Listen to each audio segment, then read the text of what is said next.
Sir ఇప్పుడు చాలామంది mutual ఫండ్స్‌లో ఇన్వెస్ట్ చేస్తారు. సో, మ్యూచువల్ ఫండ్స్‌లో ఏదైతే ఇన్వెస్ట్ చేసిన యూనిట్స్ ఉన్నాయో దానిపైన లోన్ తీసుకోవాలని అనుకుంటారు. ఆ లోన్ ఎలా తీసుకోవాలి సార్? ఇది మ్యూచువల్ ఫండ్‌లో ఇచ్చిన ఒక అద్భుతమైన facility loan against mutual fund అనేది. సో, మనం మ్యూచువల్ ఫండ్‌ని ప్లెడ్జ్ పెట్టుకొని మనకేదైనా టెంపరరీ ఎమర్జెన్సీ ఉంది. మనం మనీ తీసుకోవచ్చు.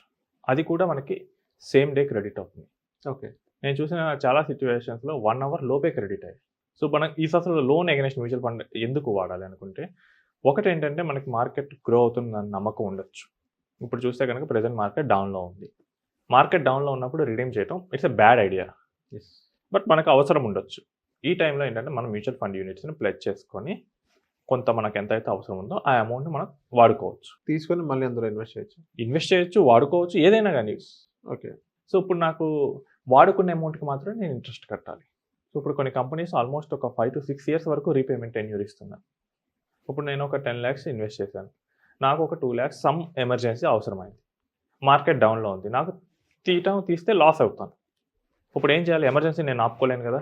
అలా అని చెప్పేసి నేను బయట రూ. 2 వడ్డీకి తెచ్చుకోలేను కదా! నా పోర్ట్‌ఫోలియోనే ఉంది కాబట్టి నేనేంటంటే లోన్ అగైన్స్ట్ మ్యూచువల్ ఫండ్‌కెళ్తాను. ఇక్కడ ఏం చేస్తారంటే మనకి ఈ మ్యూచువల్ ఫండ్ యూనిట్స్ మీద లీన్ క్రియేట్ చేస్తారు. లీన్ మార్క్ చేస్తారు. లీన్ మార్క్ అయినప్పుడు మనం ఆ యూనిట్స్‌ని అమ్మలేము. వాళ్ళు ఏం చేస్తున్నారు? ఈ లోన్ ఇచ్చే ఫైనాన్స్ కంపెనీ ఈ యూనిట్స్‌ని తనఖా పెట్టుకొని మనకి డబ్బిస్తున్నారు. ఇక్కడ వాళ్ళకు ఉండే రిస్క్ ఏమీ లేదు. ఓకే. ఎందుకంటే లిక్విడ్ ష్యూరిటీ ఉంది. వాళ్ళు మనకు మనీ ఇస్తారు. మనం వాడుకున్న మనీ మీద మనం ఇంట్రెస్ట్ పే చేయాలి. ఈ 2 లాక్స్‌లో నాకు 1.5 లాక్ అవసరం. తీసుకున్నాను. తర్వాత నాకు 1 మంత్ తర్వాత ఒక 50,000 వచ్చేసింది. నేను రీపే చేశాను. సో, రిమైనింగ్ ఆ 1 లాక్ మీద నేను ఇంట్రెస్ట్ కట్టాలి. ఇది మనకు ఓవర్ డ్రాఫ్ట్ ఫెసిలిటీ లాగా వాడుకోవచ్చు. ఎప్పుడు కావాలంటే అప్పుడు. అండ్ ఇంకోటి ఏంటంటే దీన్ని లెవరేజ్‌గా కూడా చాలామంది వాడతారు. మొన్న మనం చూస్తే గనక మార్చ్ ఎండ్‌కి మార్కెట్ ఆల్మోస్ట్ ఒక 12% డౌన్ అయింది. అవును. ఆ టైంలో కొంతమంది ఇన్వెస్టర్స్ అంటే who understands markets very well వాళ్ళకి అర్థమైంది ఏంటంటే లాస్ట్ ఇయర్ కూడా ఇలానే అయింది. కొంత రికవర్ అయింది. అంతకుముందు కూడా వాళ్ళ సీజన్డ్ ఇన్వెస్టర్స్ వాళ్ళకి ఐడియా ఉంది. ఓకే. ఇప్పుడు నా పోర్ట్‌ఫోలియో ఉంది. దీన్ని నేను ప్లెడ్జ్ చేసి కొంత అమౌంట్ తీసుకుంటాను. ఈ అమౌంట్‌ని మార్కెట్ తగ్గింది కాబట్టి ఇప్పుడు నేను ఇందులో ఇన్వెస్ట్ చేస్తాను.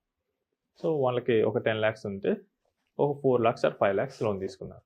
5 లాక్స్ తీసుకొని ఇన్వెస్ట్ చేశారు. ఇప్పుడు టోటల్ 15 లాక్స్ అయింది. వాళ్ళు పే చేయాల్సింది ఈ 5 లాక్స్ మీద ఒక 10% ఇంట్రెస్ట్. బట్ మార్కెట్స్ ఏంటి బాగా డౌన్ అయిన తర్వాత కొంచెం స్పీడ్‌గా రికవర్ అవుతాయి. ఈ స్పీడ్‌గా రికవర్ అయినప్పుడు they will pay the interest. And వచ్చే రిటర్న్ ఏంటంటే ఈ 10% కన్నా ఎక్కువ ఉంటుంది. సో, ఇప్పుడు ఏమవుతుంది వాళ్ళకి చాలా ఎక్కువగా రిటర్న్ అనేది ఎన్హాన్స్ అవుతుంది.